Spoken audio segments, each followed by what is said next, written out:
ہمارے درمیان میں نہ صرف شہر حیدرآباد کہ ہندوستان کی ممتاز شخصیت میدان عمل میں کام کرنے والی حضرت مولانا مفتی ابو بکر جابر صاحب ناظم اعلیٰ مدرسہ کہف الایمان سے ہم بڑے ادب سے گزارش کرتے ہیں کہ حضرت والا اپنے خطاب سے محظوظ فرمائیں گے۔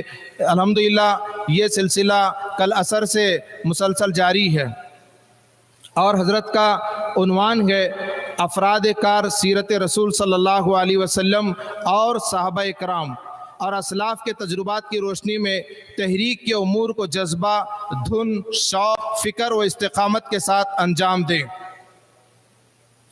اور احباب سے گزارش ہے کہ بہت جلد آپ فوراً جو باہر ہیں وہ جلسہ گاہ میں تشریف لائیں تاکہ حضرت کے خطاب سے ہم سب استفادہ کر سکیں۔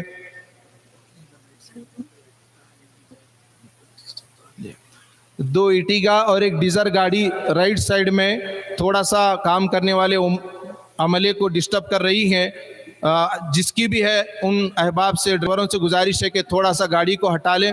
ہم بڑے ادب سے گزارش کرتے ہیں حضرت مولانا مفتی ابو بکر جابر صاحب، اللہ تعالیٰ نے مولانا کو بڑا کمال عطا کیا ہے اور بڑی فکریں عطا کی ہیں، خاص طور پر تربیتی نظام میں ایک لمبے عرصے سے مولانا اس لائن میں کام کر رہے ہیں، بڑا گہرا تجربہ رکھتے ہیں۔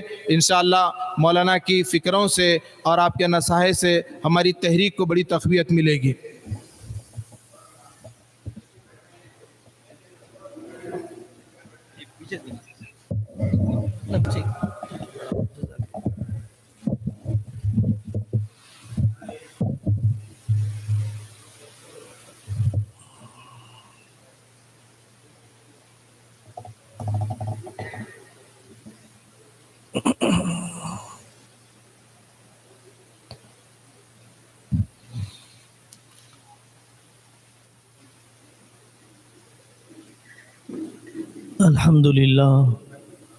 الحمد لله وكفى وسلام على عباده الذين اصطفى أما بعد أعوذ بالله من الشيطان الرجيم بسم الله الرحمن الرحيم تلك الدار الآخرة نجعلها للذين لا يريدون علوا في الأرض ولا فسادا وقال تعالى انما يتقبل الله من المتقين صدق اللہ العظیم۔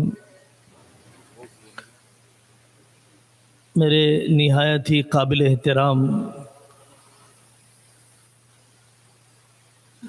بہت ہی درد مندی کے ساتھ میدانی سطح پر امت کے ایک خلا کو پورا کرنے والے دوست اور احباب، اللہ کرے کہ صدر محترم نے اس مجلس کے ذریعے سے جو توقعات باندھی ہیں، اللہ محض اپنے فضل سے وہ فکریت، وہ نورانیت، وہ روحانیت ہم سب کے لیے مقدر فرما دے۔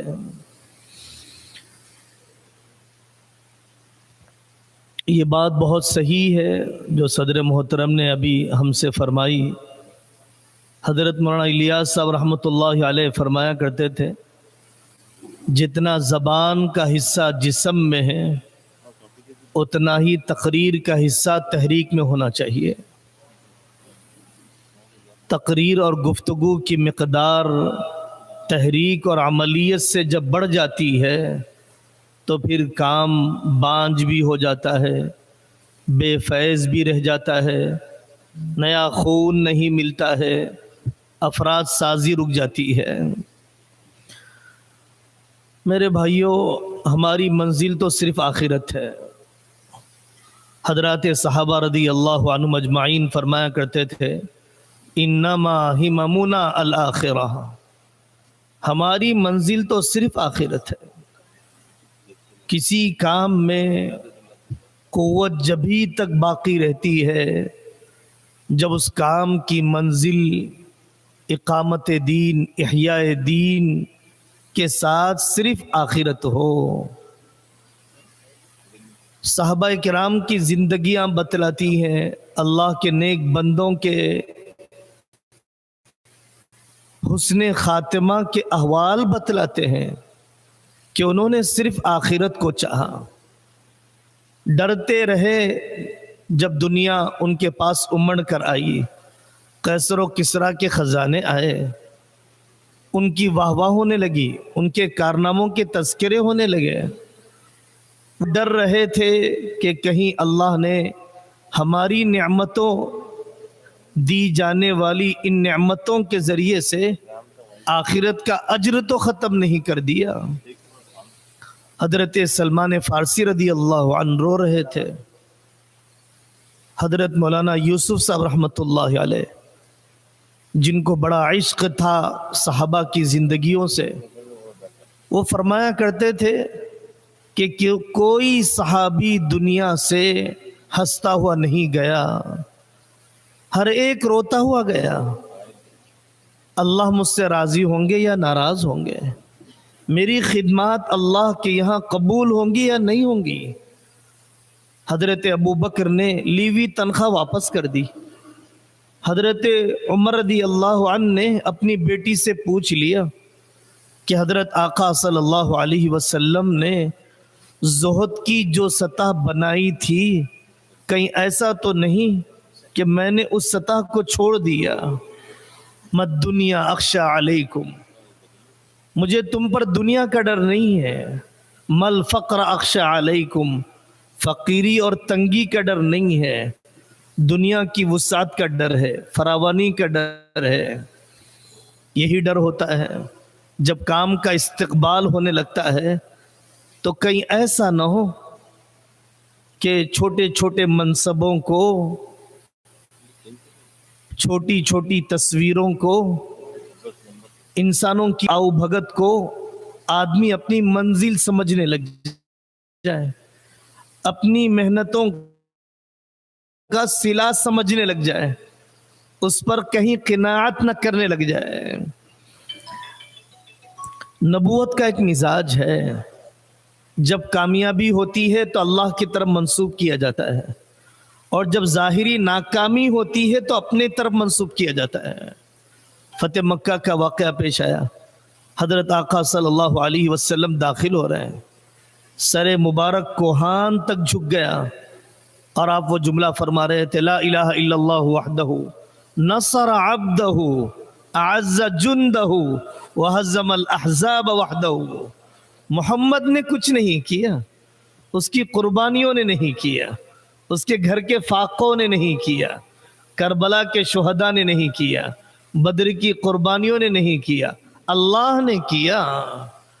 کامیابیوں کو اللہ کی طرف منسوب کرنا اور ظاہری ناکامی، وقتی ناکامی، عارضی ناکامی کو اپنی طرف منسوب کرنا۔ طائف سے واپسی پر جو دل آپ کا ٹوٹا ہے اور جو دعا نکلی ہے، اس کا ایک حصہ ہے، اِن لَمْ يَكُمْ بِكَ عَلَيَّ غَضَبٌ فَلَا أُبَالِي۔ آپ ناراض نہ ہو، یہ کافی ہے میرے لیے۔ آپ ناراض نہ ہو جائیے، دنیا ٹھکرا دے، ناقدری کر دے، نتیجہ بجلد نظر نہ آئے، کوئی غم نہیں ہے، آپ ناراض نہ ہو جائیں۔ نبوت کا ایک مزاج ہے کہ وہ کام جہاں پر بھی جاتا ہے وہ جوڑ پیدا کرتا ہے، تعاون کا ماحول پیدا کرتا ہے، تقابل کا نہیں، تعصب کا نہیں، دوسروں کے کام کی تنقیص کا نہیں، اپنے کام پر زعم کا نہیں۔ ان فرعون علا فی الارض وجعل اہلها شیعا، جو رسمی سیاست ہے، رواجی سیاست ہے، مروجہ سیاست ہے، وہ جہاں جاتی ہے وہ فرقے بناتی ہے۔ اور نبوت، لو انفقت ما فی الارض جمیعا ما الفت بین قلوبہم، اتحاد ہی اتحاد۔ نبوت تو نقاط ابیل اشتراک کو سوچتی ہے، مابیل افتراق کو نہیں ہے۔ میں اپنے پورے کام کی انفرادیت کو باقی رکھتے ہوئے دوسروں کے کاموں کا قدردان کیسے بنوں، ہم کی پوری خصوصیت پر، جدت پر، ندرت پر، نافعیت پر اعتماد کرتے ہوئے میرے اندر کوئی قناعت پیدا نہ ہونے پائے۔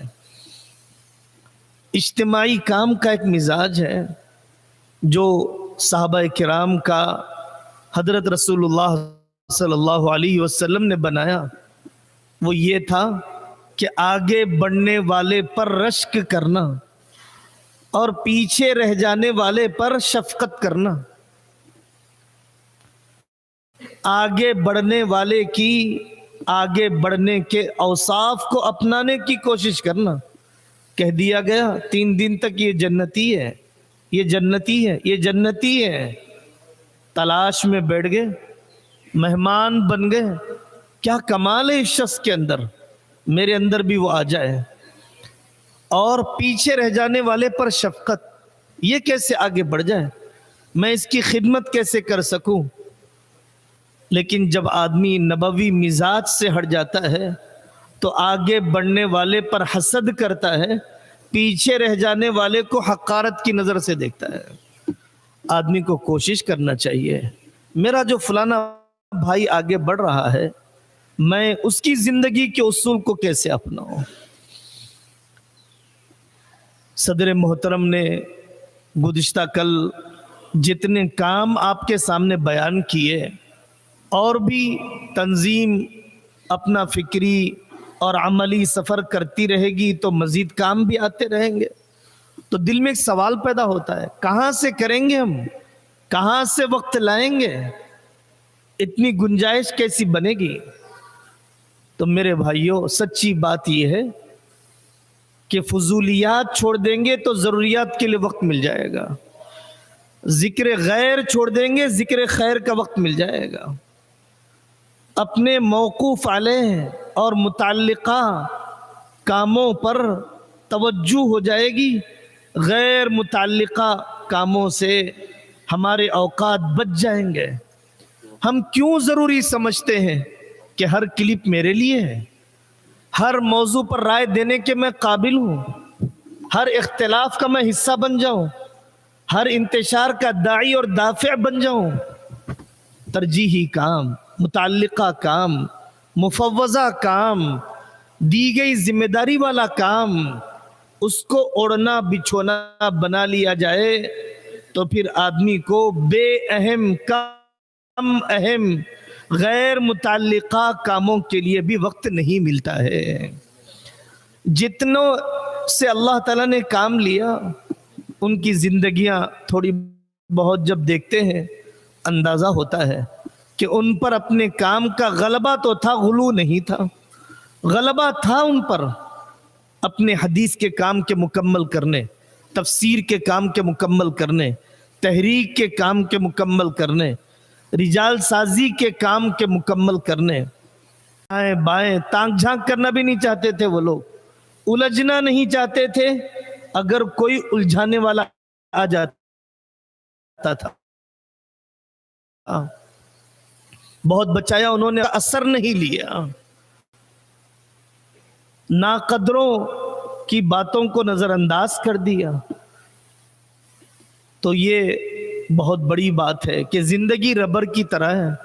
مفتی شفیع صاحب رحمۃ اللہ علیہ فرماتے تھے، جتنا کھینچو گے اتنی کھینچتی جائے گی، جتنا چھوڑ دو گے اتنی سکڑتی جائے گی۔ فرنگی محلی رحمت اللہ علیہ کتنی کم عمر پائی ہے، 40 32 سال 35 سال کے قریب۔ عبد الفتاح ابو غدہ ان کے نادیدہ عاشق بن گئے، کم عمری میں کتنا بڑا کام۔ حضرت شاہ ولی اللہ محدث دہلوی رحمت اللہ علیہ 17 سال کی عمر میں علوم ظاہرہ، باطنہ، تکمیل، تدریس سب شروع ہو گئی۔ بہت بچایا ان کے بڑوں نے ان کو غیر متعلقہ کاموں سے۔ بہت دور کرنے کی ضرورت ہے۔ تحریک اور تنظیم میں جب آدمی چلتا ہے تو کام بھی بننا چاہیے، کام کرنے والا بھی بننا چاہیے۔ صدر صاحب، ذمہ دار صاحب، بانی تحریک کے اندر کچھ صفات ہوتی ہیں، کمالات ہوتے ہیں، صفات قبولیت ہوتی ہے، اپنے بڑوں سے رابطہ، اپنے اصاغر پر شفقت، اپنے معاصرین سے رواداری کے تعلقات، اختلاف رائے کا تحمل، طبیعت کا اعتدال، تعلق مع اللہ کا رنگ. اب جو ساتھ میں چلنے والے ہیں بانیان تحریک کے ساتھ اور جو نمائندگان تحریک ہے، اگر وہ ان صفات کے ساتھ چلیں گے تو واقعتاً تحریک آگے بڑھے گی اور بڑھتی ہے، ورنہ صرف تاریخ باقی رہ جاتی ہے، تحریک ختم ہو جاتی ہے. پھر آدمی تاریخ سنا کر ہی گزارا کرتا ہے. تاریخ تو تحریک پیدا کرنے کے لیے ہوتی ہے، تاریخ حوصلے کو بڑھانے کے لیے ہوتی ہے، تاریخ جذبات کی تجدید کے لیے ہوتی ہے، تاریخ اپنے بڑوں سے اعمال و صفات میں رشتے کو استوار کرنے، ہم آہنگ کرنے، ان کے جیسا بننے کی یاد دہانی کے لیے ہوتی ہے. طفل تسلی کے لیے نہیں، خود فریبی کے لیے نہیں کہ میں وہ دودھ بتا کر اپنا ملاوٹ والا دودھ بیچنے لگ جاؤں، وہ چاول بتا کر اپنی بدعملی کی زندگی کو لوگوں کے درمیان بتانے والا بن جاؤں. ایسا نہیں ہو سکتا ہے. ہمیں مثالی بننا چاہیے. یہ مراکز نسوان اور یہ خدمت خلق کے جتنے بھی کام ہیں، میری اپنی گھر والی کتنی شریک ہے، میرے کتنے افراد خاندان شریک ہیں. وَأَنذِرْ عَشِيرَتَكَ الْأَقْرَبِينَ. حضرت رسول اللہ صلی اللہ علیہ وسلم نے خاندان کو کبھی نظر انداز نہیں کیا. ان سے بڑا مصروف ترین اور انقلابی کون ہو سکتا ہے؟ لیکن روزانہ عصر کے بعد اپنے اہل خانہ کو وقت دیا کرتے تھے. انہوں نے میدان جنگ میں حضرت علی کو آگے بڑھایا.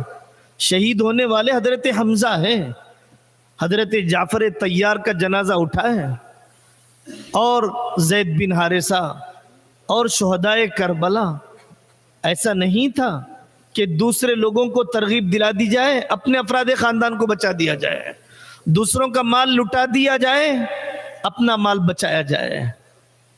پہلے انبیاء علیہ السلام اپنی ذات کو پیش کرتے ہیں، پھر اپنی بات کو پیش کرتے ہیں. یہ انبیاء علیہ السلام کی دعوت کا امتیاز ہے کہ انہوں نے پہلے اپنی ذات کو پیش کیا، پھر اپنی بات کو پیش کیا.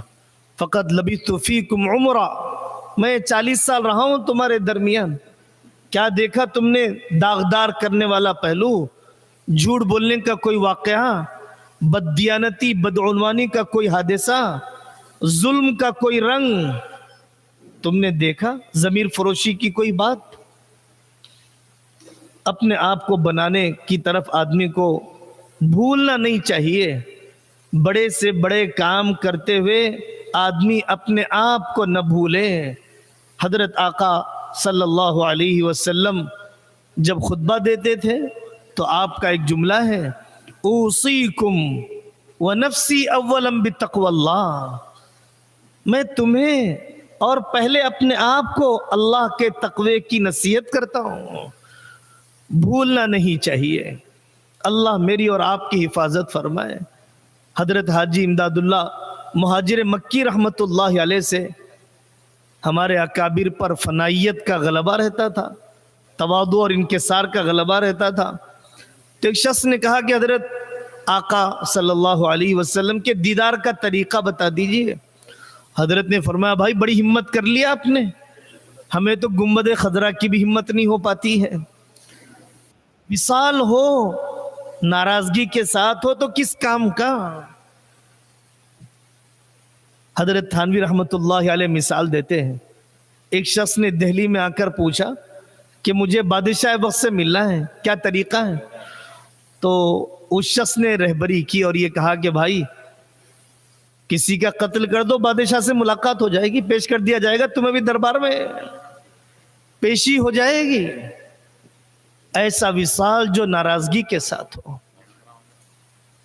لوگوں کو بہت ڈرایا موت سے، خود نہیں ڈرا تنہائیوں میں، بہت سنایا آخرت، لیکن ایک عمل میں اضافہ نہیں ہوا. اپنی آخرت کو سوچ کر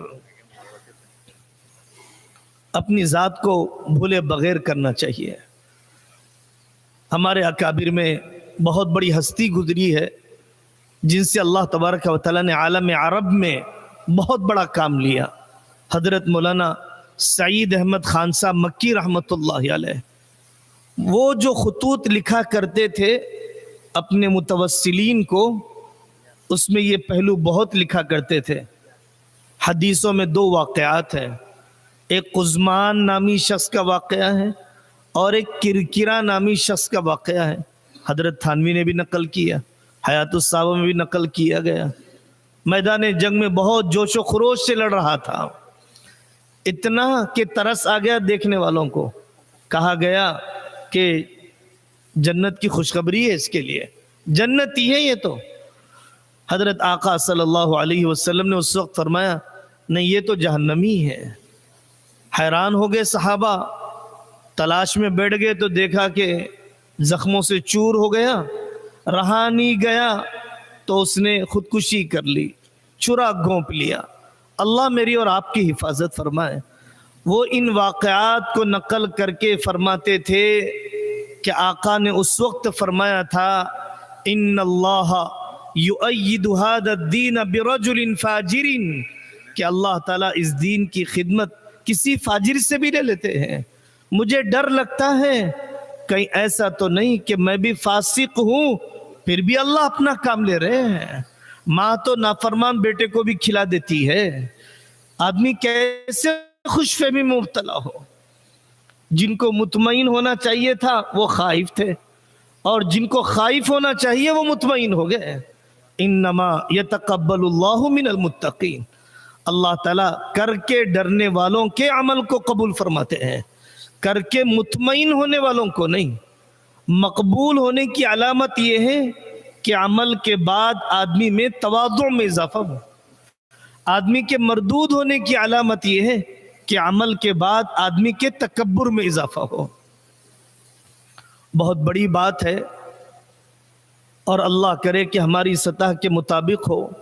ایک مستند آدمی نے میرے سامنے نقل کیا، جنہوں نے حضرت شیخ الحدیث مولانا زکریا صاحب رحمۃ اللہ علیہ کی صحبت پائی۔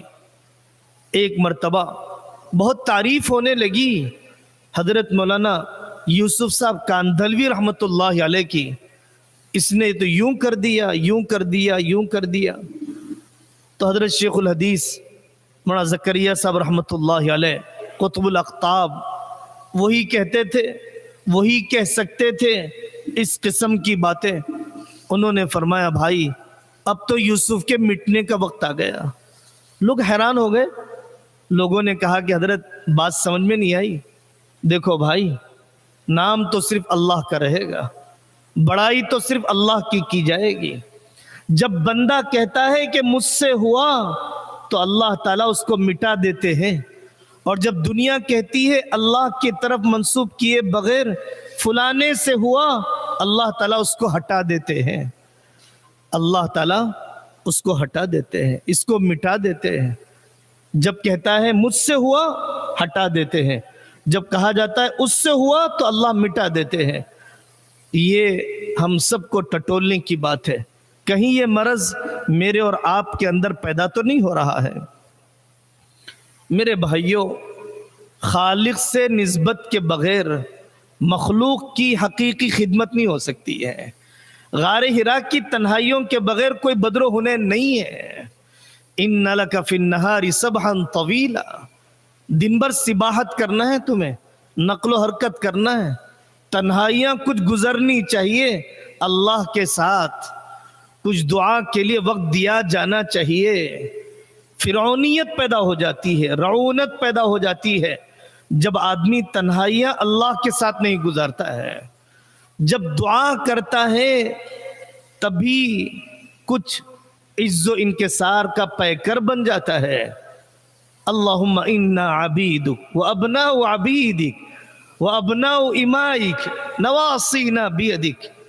ایک ایک دعا، کیسی اپنی لاچاری کا احساس، اپنی کمزوری کا احساس، اپنے بے اثر ہونے کا احساس۔ اللہ کی مدد اگر ہم چاہتے ہیں، ہمارے شہر کے بڑے بزرگ ہیں احمد عبداللہ طیب صاحب دامت برکاتہم، انہوں نے فرمایا میں گیا شیخ یونس صاحب رحمت اللہ علیہ کے پاس، اور میں نے کہا حضرت مدرسے کا ناظم ہوں، کچھ نصیحت فرما دیجئے۔ شیخ یونس صاحب رحمۃ اللہ علیہ نے فرمایا کہ جتنا اپنی نفی کرتے رہو گے اللہ کی طرف سے اس بات ہوگا، جتنا اپنی نفی کرتے رہو گے اتنا اللہ کی طرف سے اس بات ہوگا۔ یہ بات بارہا یہاں پر دہرائی گئی اور دہرائے جانے کی ضرورت ہے۔ حضرت مولانا شاہ ابرار الحق صاحب ہردوئی رحمۃ اللہ علیہ فرمایا کرتے تھے کہ بھائی ہر دین کا کام نافع تو ہے، کافی نہیں ہے۔ ہر دین کا کام نافع تو ہے، کافی نہیں ہے، اور کوئی کام حرف آخر نہیں ہے۔ شریعت جامع ہے، اس کے شعبہ جات وسیع ہیں، اور ان میں سے ایک ایک شعبے اور ایک ایک عمل کو زندہ کرنے کے لیے تحریک چاہیے، ایک ایک جزئیے کو زندہ کرنے کے لیے تحریک چاہیے۔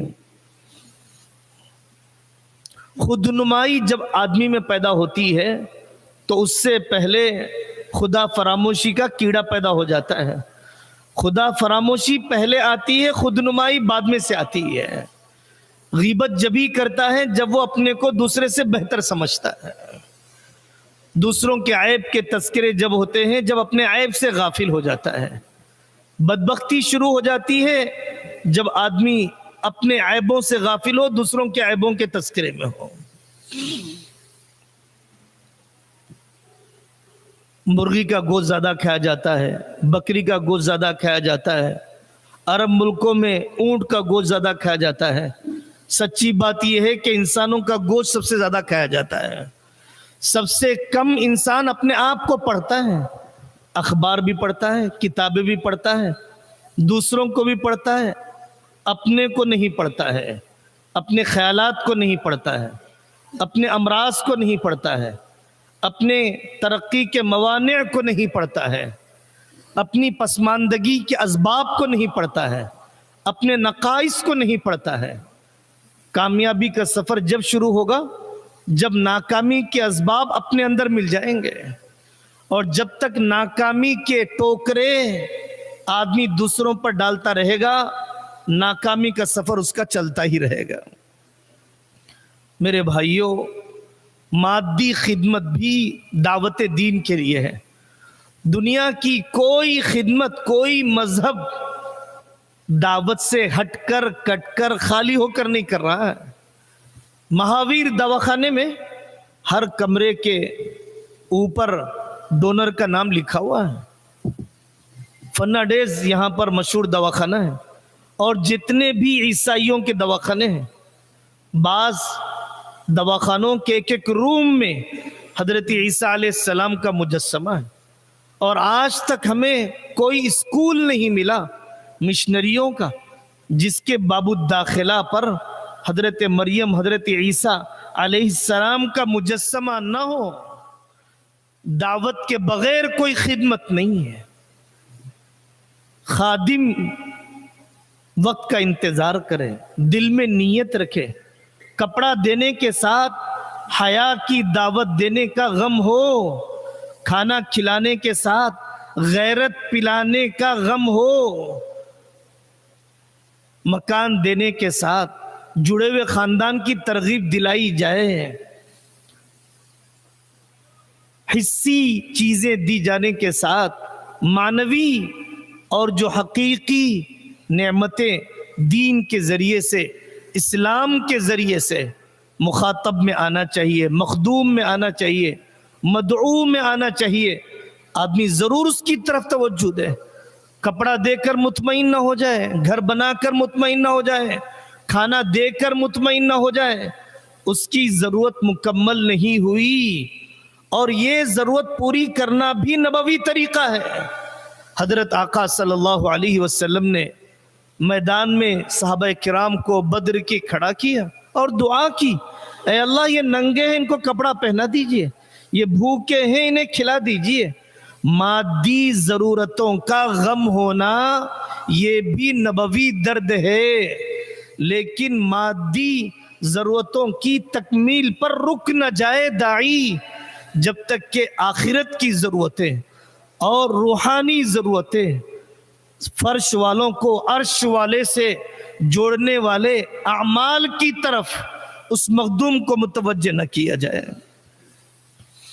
ایمان والے کا پیٹ کبھی خیر سے بھر ہی نہیں سکتا ہے۔ موجود کی قدر کی جائے گی، ہمیشہ موجود کی قدر کی جانی چاہیے، موجود کا شکر ادا کیا جانا چاہیے۔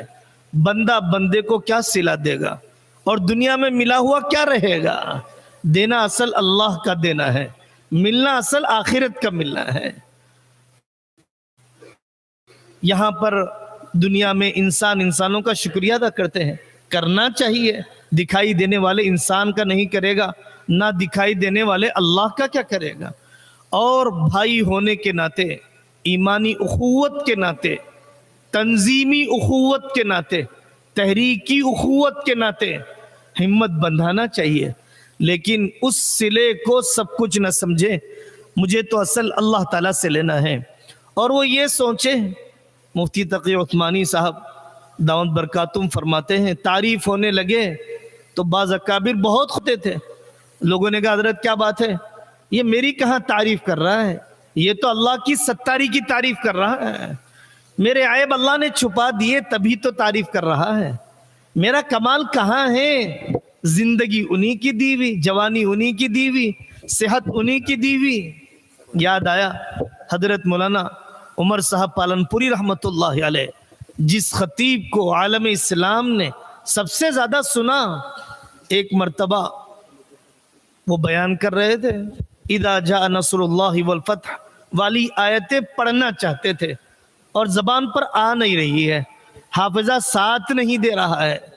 عطا اللہ شاہ بخاری رحمت اللہ علیہ گلا بند ہو گیا، بیماری لاحق ہو گئی، اس کے بعد صحت ملی تو اس کے بعد وہ اکابر فرمایا کرتے تھے، عطا اللہ عمر پالن پوری، تیرے رب نے تجھے بتا دیا کہ تو نہیں بولتا تھا ہم بلواتے تھے، تو نہیں کرتا تھا ہم کرواتے تھے۔ ایسے حالات بعض مرتبہ ڈالے جاتے ہیں تاکہ بندے کو اپنی بے بسی کا اندازہ اور اللہ تعالیٰ سے تعلق میں جو کمزوری ہو رہی ہے، کوتاہی ہو رہی ہے، اس کا ازالہ ہو جائے۔